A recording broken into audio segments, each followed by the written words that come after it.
Празднование Навруза – одна из замечательных народных традиций азербайджанцев. Данный праздник является национальной традицией, не имеющей отношения к исламской вере. Праздник с древних времен азербайджанский народ празднует. Это как бы с древних времен встречаем приход весны.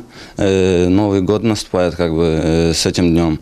21 марта как бы уже наступает Новый год. И в Азербайджане и в других турецких народах как бы турецкие народы этот праздник празднуют. Это как бы не мусульманский праздник. Этот праздник, как блюдо готовится, еда готовится среди друзей. Приглашаем как бы всех близких, родственников, вообще близких.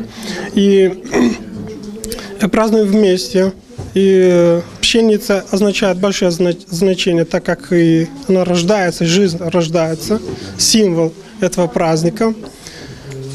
И празднуем, конечно, друг друга. Можно в гости прийти друг к другу. Праздновать можно по-разному. С этим прекрасным праздником всех присутствующих поздравила ректор Камрадского государственного университета Зинаида Арикова. Такой большой праздник у наших иностранных студентов, у наших азербайджанских студентов. Они празднуют национальный праздник Навруз. Мы очень много национальных праздников и у нашего гагаузского народа.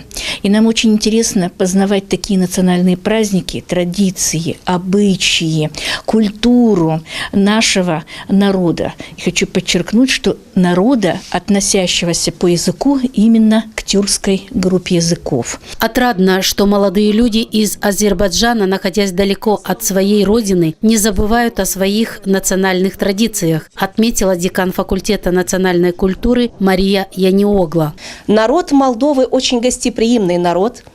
И в Молдове люди говорят на разных языках. В Молдове имеет место пересечение разных культур. Но все это трудолюбивый, единый, монолитный народ.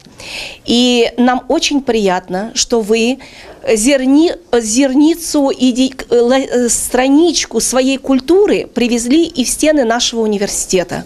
Тем самым обогатив культуру нашего студенчества. В праздник Навруз люди угощают друг друга различными блюдами. На столе у хозяев обязательно имеются приправы, зелень, молоко, сладости и семени. Семени – проросшая пшеница в тарелке, которая символизирует плодородие и имеет культовое значение. Основным ритуалом Навруза является перепрыгивание хозяев дома и их гостей через костер, символизирующий сжигание всех прошлых неудач. Он вселяет надежду на лучшую жизнь.